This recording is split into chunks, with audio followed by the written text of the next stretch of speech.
Bonjour tout le monde, merci de m'accueillir ici. Donc moi, c'est Serigne Mohamed Bassirou Diaby. Je suis un développeur sénégalais. Donc j'aime m'appeler un full stack développeur. Donc vous pouvez me trouver sur Twitter, @Bivels et aussi sur GitHub. Donc je fais principalement du Ruby, du Kotlin, du TypeScript et du JavaScript et récemment beaucoup de PHP. Donc, je travaille pour des sociétés. Je suis consultant principalement pour des sociétés ici au Sénégal et en France. Donc, je fais de la consultance. Je suis freelancer, pour faire simple. Et ouais, donc, we'll cut for food and fun sometimes.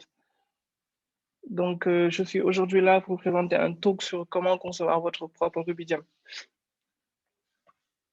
Donc, en général, pour concevoir une librairie, on commence d'abord par un problème. Donc, dans mon cas, moi, pour avoir une présentation plus intéressante, je voudrais commencer par exposer d'abord un problème, ensuite dire comment est-ce qu'in fine, on transforme ça en un gem Ruby ou en une librairie Ruby. Donc, le problème ici, c'est, supposons que vous êtes, par exemple, en train de construire une application en rapport avec la blockchain ou tout ce qui est blockchain ou crypto-monnaie de manière générale, et qu'en fait, il s'agit d'une application Ruby on Rails et que vous utilisez des méthodes qui, vous avez par exemple certaines méthodes certaines fonctions qui nécessitent des conversions d'unités.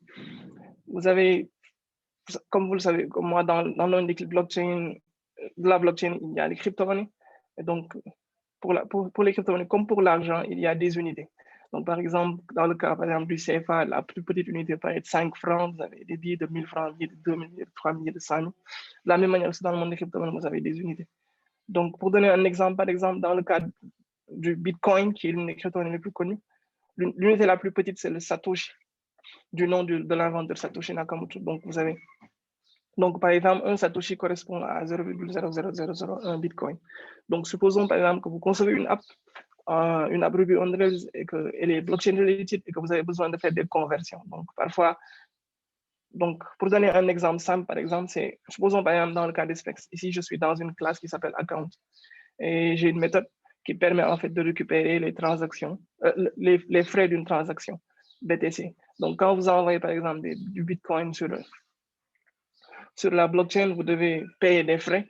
Et donc, par exemple, supposons que cette méthode permet soit une méthode qui permet en fait de récupérer les frais. Donc, vous lui donnez un argument, une adresse, un montant, et la méthode fait appel à un serveur externe qui va vous renvoyer les frais. Donc, ou ça peut être un appel RPC sur la blockchain directement ou un serveur tierce qui, lui, va faire l'appel RPC. Donc, in fine, ce que vous voulez faire, c'est récupérer les frais. Donc, vous appelez la méthode, vous donnez une adresse et un montant et la méthode vous renvoie les frais. Sauf que le problème que vous avez, c'est que la méthode côté serveur vous renvoie les frais en SAT. En SAT, et vous, à la fin de l'appel, vous voulez montrer à votre utilisateur le montant en Bitcoin parce que les utilisateurs ne comprennent pas souvent les SAT. Donc, les gens ont l'habitude de voir des bitcoins. Donc, vous appelez la méthode, elle vous renvoie des SAT.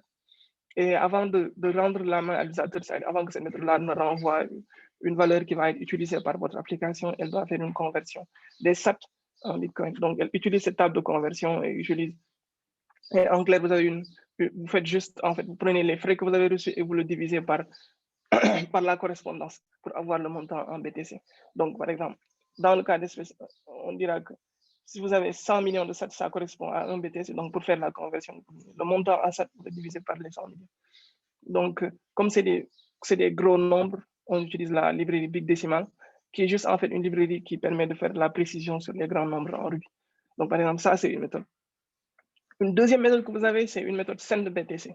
Donc, cette méthode-là, elle vous permet d'envoyer du Bitcoin. Donc, vous avez déjà calculé les frais. Vous avez affiché à l'utilisateur les frais en Bitcoin. L'utilisateur a vu les frais. Maintenant, l'utilisateur veut faire un envoi. Donc, vous appelez la méthode send BTC. Vous lui donnez une transaction en argument. Et donc, la méthode là va faire appel à un send BTC to remote server.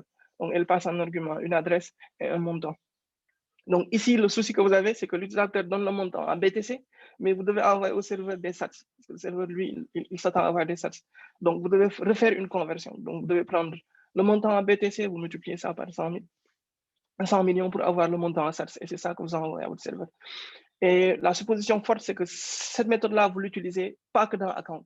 Il y a d'autres endroits dans votre code, vous avez besoin de ça. Ou de faire de partir des stats vers du BTC ou inversement de partir du BTC vers des stats.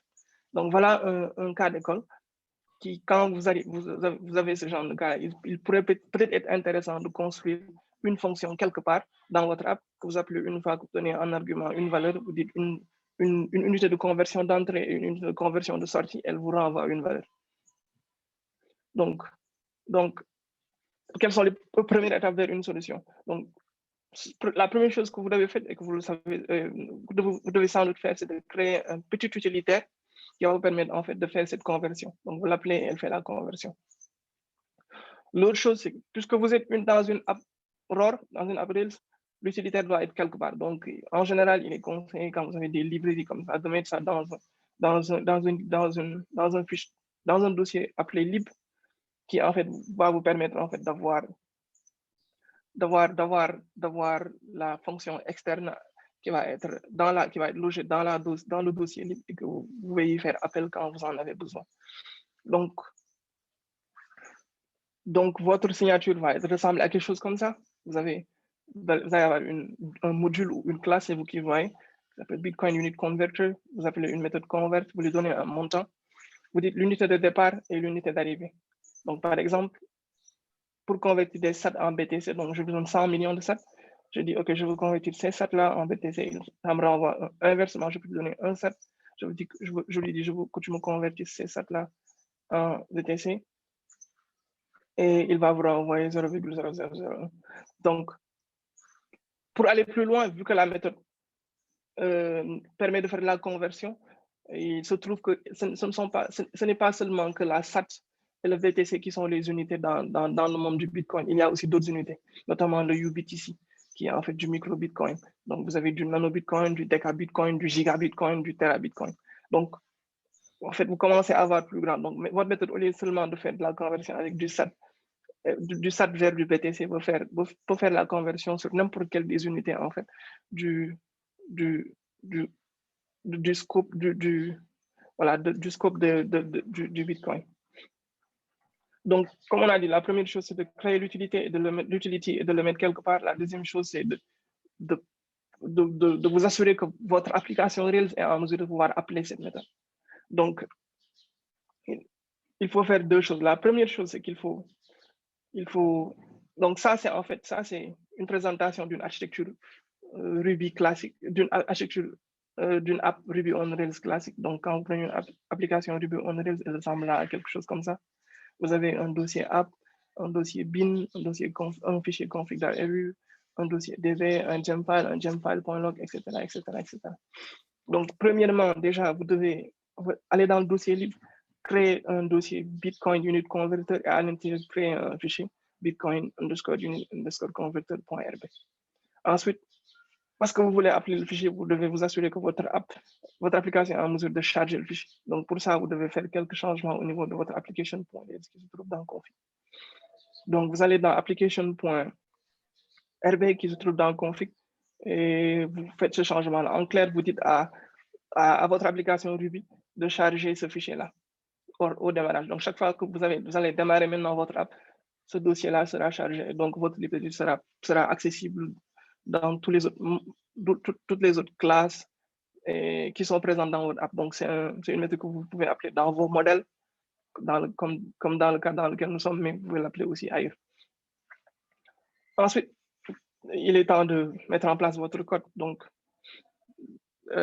pour donner un exemple, par exemple, que ça va ressembler à ceci. Vous allez avoir un module dans lequel vous allez avoir une constante qui va contenir les différentes unités. Donc, vous avez du SAT, mais il y a certains utilisateurs qui disent SAT, d'autres disent Satoshi. Donc, vous assurez d'avoir les deux. Vous ajoutez aussi les autres unités, le UBTC. Peut-être il y a des gens qui vont appeler ça en majuscule, d'autres en minuscule, donc du micro-Bitcoin. Ensuite, vous mettez le milli-Bitcoin, vous mettez le méga-Bitcoin, etc., etc. Vous mettez toutes les unités. Donc, par exemple, ça, c'est pour donner un exemple. Vous appelez freeze pour vous assurer que votre constante ne change pas. Ensuite, vous mettez vous inscrivez l'ensemble de ces méthodes-là dans le module directement pour qu'il soit accessible dans le module.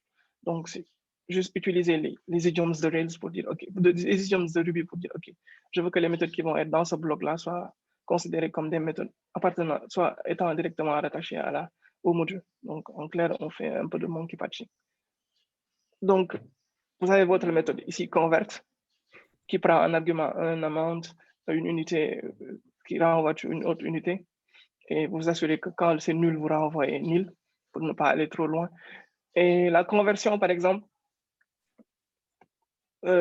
c'est juste un algorithme, c'est au choix. Dans le choix que j'ai fait ici, c'est de mettre toutes les unités en SAT. Donc, toutes les valeurs qui sont ici, c'est les valeurs des différentes unités, toutes rapportées au SAT. Donc, ça, c'est un micro-bitcoin donne un micro-bitcoin est égal à 107, un U-bitcoin est égal à 107, un millibitcoin est égal à 100 000 SAT, etc. Comme un bitcoin est égal à 100 millions de SAT. Donc, c'est toutes les unités rapportées au SAT. Après, dans mon implémentation, j'ai juste deux méthodes, from SAT et to SAT. Donc, ce que je fais, je dis, quand tu me donnes des SAT, je fais juste un from SAT. Et donc, j'appelle from SAT qui, en fait, fait juste la division entre le nombre et les unités en SAT pour appeler la unité. Inversement, si tu me donnes, si ce ne sont pas des SAT, c'est une autre unité. D'abord, j'amène ça en SAT, ensuite, je retourne ça en from SAT. Donc, c'est aussi simple que ça. C'est une implémentation, c'est ce que j'ai choisi de faire, mais il est sûr peut-être qu'il y a un algo plus simple, plus intelligent ou plus compréhensible. Après, bon, il y a juste quelques méthodes qui sont appelées pour transformer le output.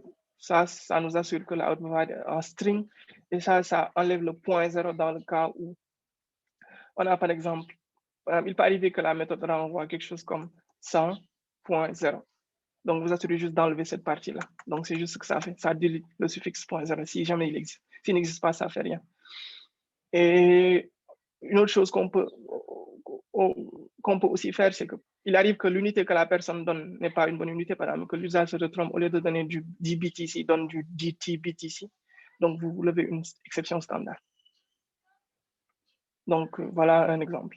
Donc, vous avez, comme j'ai dit, vous avez update votre application.rb, vous avez ajouté le Bitcoin Unit Converter.rb, vous avez mis en place votre méthode.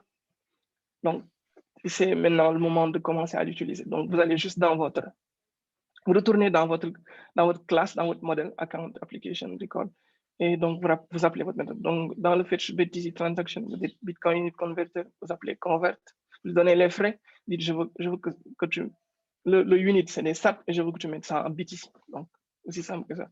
Vous allez dans le send de BTC, vous faites Bitcoin Unit Converter, vous êtes convert, vous êtes transaction.amount, et je veux que tu partes de BTC vers du SAT. Donc, déjà, vous avez réglé votre problème. Donc, vous avez sauvé la galaxie. Si vous êtes maître Yoda, sans doute, vous pouvez aller vous reposer et dire que la galaxie est sauvée. Sauf que, le problème, c'est que c'est une armée de sites. Donc, vous avez conçu votre livre, elle marche dans votre projet, peut-être que quelqu'un d'autre en a besoin. Donc, quand j'ai présenté ce procédé, je pense que c'est le plus intéressant. En général, j'ai trouvé, pour ma part, difficile de créer une librairie ex nihilo. En général, il me faut un problème, je rencontre un problème, j'isole le code, je me rends compte qu'il est utile, je l'externalise. Donc, je trouve que c'est plus simple de faire comme ça. Donc, vous avez réglé votre problème pour vous, mais vous trouvez que peut-être d'autres personnes pourraient en avoir besoin. Vous avez un autre projet qui ressemble à celui-là et qui pourrait utiliser ces fonctionnalités-là. Donc, c'est là un endroit où il pourrait être peut-être intéressant d'isoler votre code, de mettre ça quelque part qui puisse être accessible à un plus large public. Donc, here's comes the Jedi's. Donc, vous pouvez maintenant créer un gem. Donc, en fait, l'idée ici de dire qu'un gem, en fait, l'exemple le plus simple, c'est juste une librairie. Donc, c'est juste une arme que vous pouvez partager avec d'autres personnes. Donc, si vous êtes féru de Star Wars, par exemple, ce serait juste un sabre laser que vous pouvez partager avec n'importe qui pourrait en avoir peut-être besoin. Donc, je ne sais pas s'il y a des questions, je peux les prendre en cours. Okay, ouais, il y a une question de Rigel qui dit pourquoi ne pas juste uppercase ou lowercase les unités à l'entrée pour ensuite faire la comparaison au lieu de définir en double UBTC et UBTC en U minuscule. Ouais, je trouve que ça aussi, ça pourrait être une implémentation intéressante.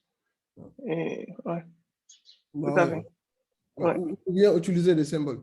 Mais ça, ouais, c'est, ouais, genre, OK, on fait un symbole si la personne doit faire des conversions, et on utilise des symboles. Ça peut être, ouais, ouais. ouais. Ou utiliser aussi des symboles. Ouais, tout à fait. Je suis totalement d'accord. Ça pourrait être une bonne amélioration Ouais. sur la librairie. Yep. Donc, Ouais, ouais. ce qui définit en fait un gem en général, c'est plusieurs choses. La première chose, c'est son nom. Donc, un gem doit avoir un nom. Donc, vous devez nommer votre sable laser. Vous donnez une version. C'est quoi la version de gem et vous donnez la plateforme. C'est sur quelle plateforme que ça peut tourner.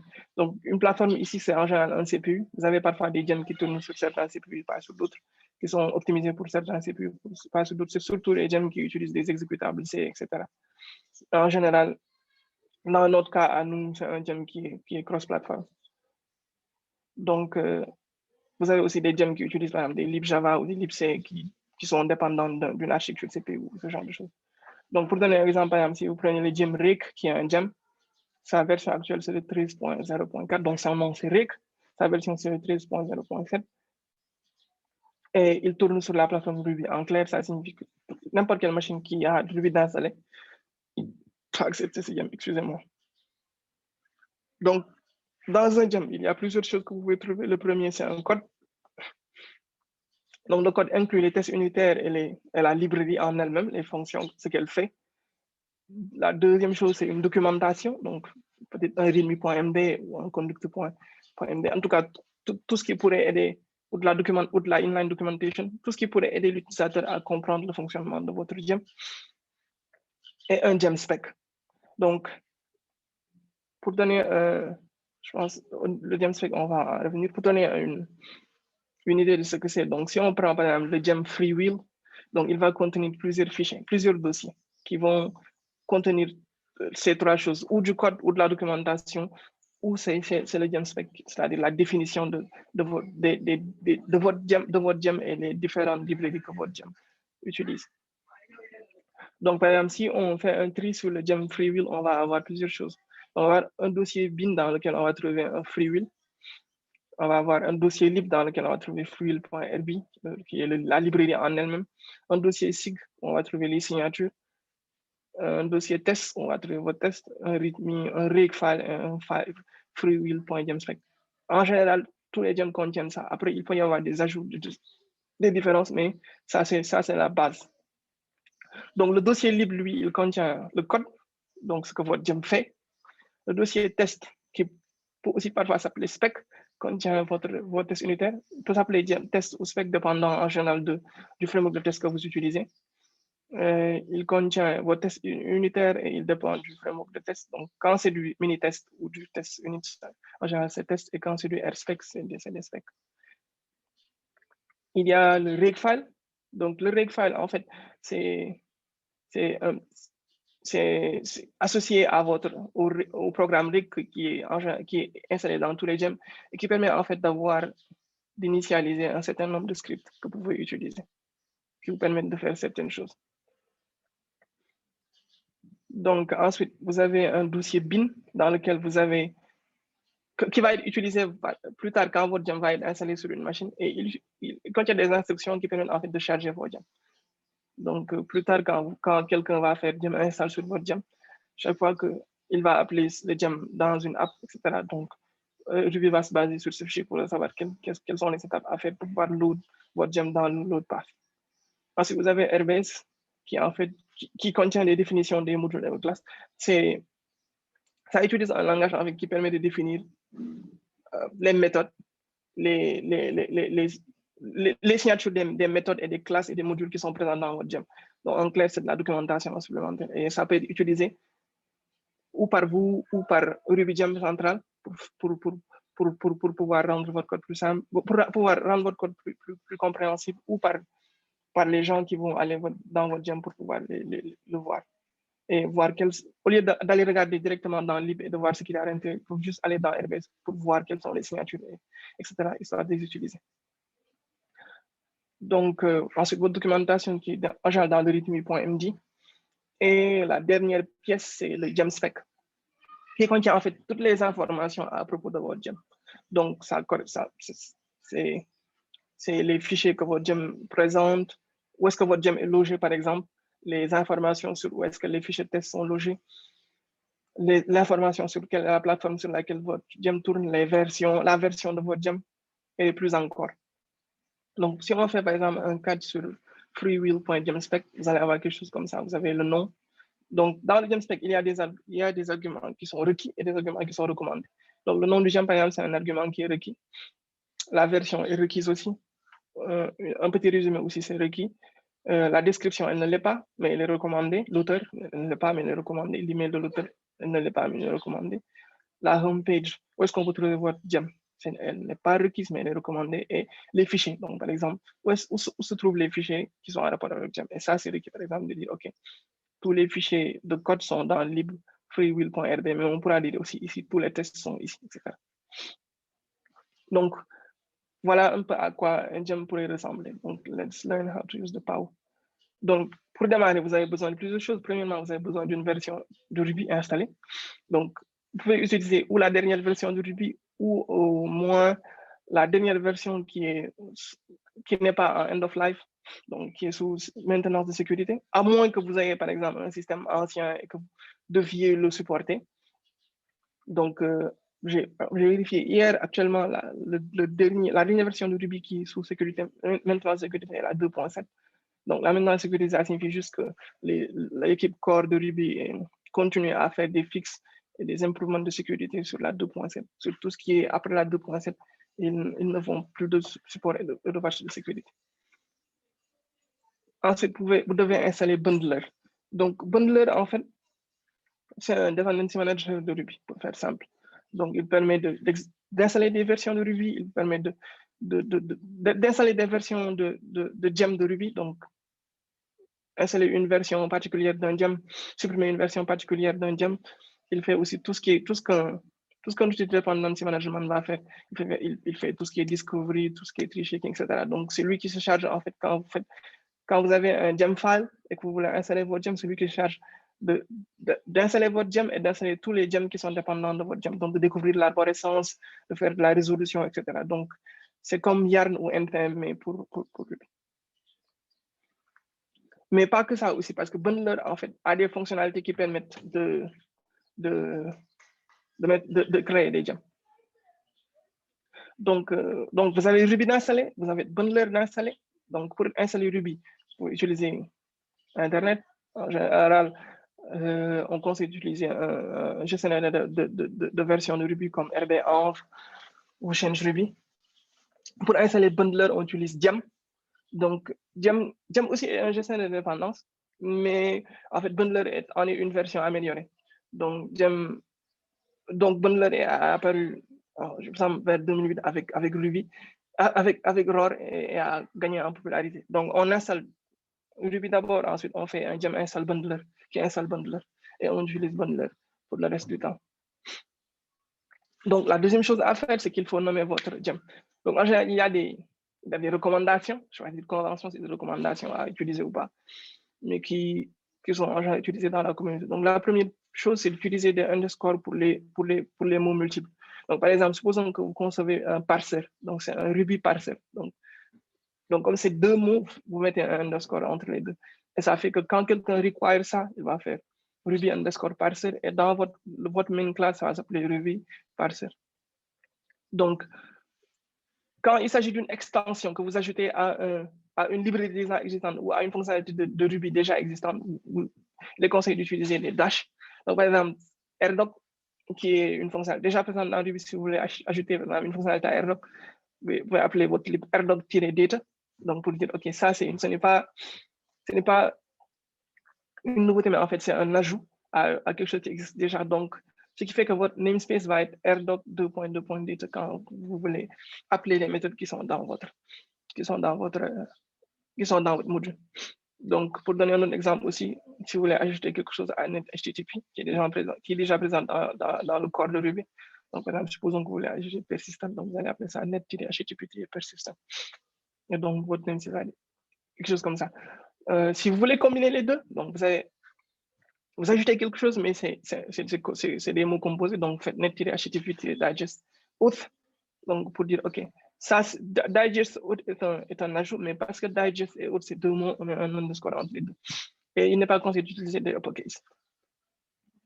Donc, ça, c'est le nom. Par contre, ce qu'il faut savoir, c'est que quand vous oubliez un gem sur rubygem.org, qui est le repository central des gems de Ruby, c'est le NPM de Ruby, il pourrait être, votre gem pourrait être enlevé si le nom est à caractère inadmissible ou qu'il viole la propriété intellectuelle. Supposons que vous appelez votre gem Google, je suppose qu'il pourrait être enlevé.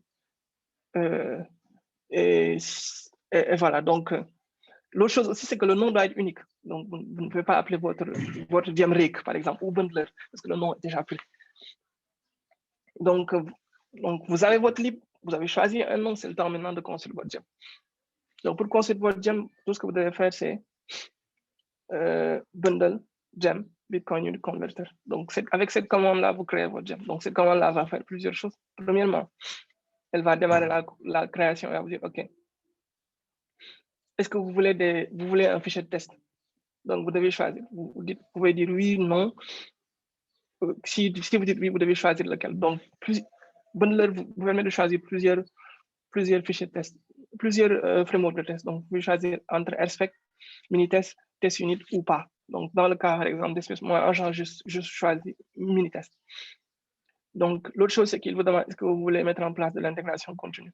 Donc, vous pouvez choisir entre Circle CI, GitHub, GitLab et Travis CI. Donc, dans l'exemple ici, par exemple, on choisit Travis CI.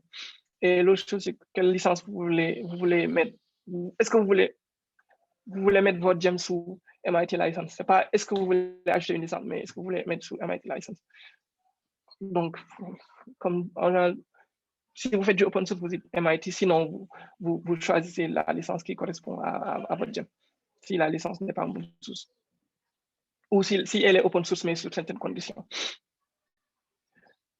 Donc, l'autre chose, c'est vous pouvez choisir en fait, vous pouvez choisir aussi votre linter. Donc, il y a plusieurs linters que vous pouvez utiliser. Vous pouvez utiliser ou du Robocop ou du standard, ou pas du tout d'ailleurs. Donc, dans l'exemple ici, on choisit Robocop et l'initialisation est terminée. Donc, ça va faire plusieurs choses. Ça va vous ajouter vos fichiers, faire la configuration de base, initialiser un repo Git pour vous, enfin en local, bien entendu. Et c'est tout. Quand vous avez ça, vous êtes prêt à partir. Vous pouvez juste cd dans votre gem, l'ouvrir avec VS Code et commencer à coder. Donc, la première chose que vous devez faire, c'est que vous devez update votre gem spec. Donc, dans l'exemple par exemple ici, donc quand il génère un gem spec avec la configuration de base, mais c'est à vous de venir de mettre le contenu que vous souhaitez, votre nom, votre email, etc. Donc, par exemple, on dirait que le nom, c'est ça. La version, c'est une variable qui va être dans votre lib que vous allez pouvoir importer ici et utiliser comme version. Donc, après, vous avez l'auteur, vous avez son email, vous mettez un summary, vous mettez le homepage, vous mettez la licence, vous dites la version minimum de Ruby requise. Donc, ça, c'est pour dire, par exemple, le gem ne pourra être installé que si la personne qui veut l'utiliser, en fait, est sur une version supérieure ou égale à 2.7.2. Si, par exemple, vous n'avez testé votre gem que sur une version de Ruby, et vous supposez que, donc, vous pouvez dire, par exemple, OK, si quelqu'un va installer ce gem, il doit être sur cette version-là, parce que c'est cette version-là que j'ai testée. Ou par exemple, que vous utilisez une fonction particulière qui n'est pas présente sur les versions précédentes. Ensuite, vous pouvez mettre des métadatas qui vont être utilisés après par RubyGem, le repository central pour en fait guider vos utilisateurs. Donc, quand un utilisateur est sur votre page, il peut aller retrouver le homepage, donc le GitHub, et après pouvoir, bien entendu, lire le README pour pouvoir comprendre. L'autre chose, c'est les fichiers. Bon, ça, en général, c'est généré et ça permet juste en fait de charger les fichiers qui sont présents, qui doivent être utilisés, que ce soit de Travis CI, les specs ou la lib. Ensuite, vous dites ici, c'est quoi qu'est-ce qu'il y a dans le bindir, où sont présents les exécutables, c'est quoi le path que l'on doit require, donc la lib en général. Et après, vous ajoutez vos dépendances. Donc, dans notre cas, nous, par exemple, on a une dépendance qui est Big Decimal. Et vous pouvez aussi ajouter des dépendances de développement. Par exemple, on utilise la Minitest Reporter, Minitest pour les tests, Minitest Reporter pour pour que les tests soient un peu plus jolis et riches, pour pouvoir appeler des scripts comme par exemple le script de test. Donc, l'autre chose aussi, c'est qu'il est conseillé de préciser sous quelle version est-ce que quelles sont les versions de librairie que vous voulez utiliser. Donc, vous pouvez utiliser, vous pouvez être très précis, vous pouvez être aussi vague que ça. Donc, très précis en disant, OK, j'utilise une version 3.0 et je m'en arrête là. Ou très vague en disant, OK, j'utilise tout ce qui est entre, comme dans le cas, j'utilise tout ce qui est entre 3.0 et qui est strictement supérieur ou égal à 3.0, mais qui est strictement inférieur à 4.0. Donc, tout ce qui est minor patch, vous pouvez utiliser. Donc, ça signifie par exemple que votre gem va marcher avec du 3.0.1, du 3.0.2 jusqu'au 3.0.n. Mais que ça va s'arrêter là. Donc, vous pouvez être aussi... et vous supposez par exemple que tout ce qui est ici, ça va être des minor patch. Donc, vous voulez que quand vous dépendez d'une librairie et que quelqu'un met à jour, juste fait un patch mineur qui n'est pas un breaking changes, que vos utilisateurs puissent en bénéficier. Et ensuite, c'est ça. Et vous faites la même chose pour toutes les autres dépendances. Ensuite, il est temps d'écrire vos tests.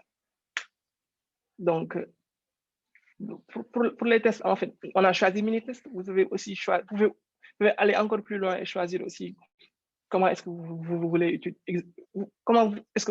vous voulez écrire vos tests. Est-ce que vous voulez faire du test-driven development ou vous voulez faire du behavior-driven development? Donc, en clair, vos tests vont ressembler. Vous allez avoir des méthodes comme cela qui vont être très unit tested. Vous allez avoir du behavior où vous allez vraiment faire de la description. Vous allez être plus clair. Ça va être plus human readable. Ou vous voulez juste des trucs très, très soft, très bien écrits, mais qui rendent le résultat qui est souhaité. Donc, en général, comme c'est open source, peut-être que quelqu'un va vouloir lire vos tests. Il pourrait être intéressant d'utiliser du behavior-driven development. Donc, vous allez avoir quelque chose qui ressemble à ça. Donc, par exemple, un premier test, ça pourrait être de regarder est-ce que la version n'est pas née.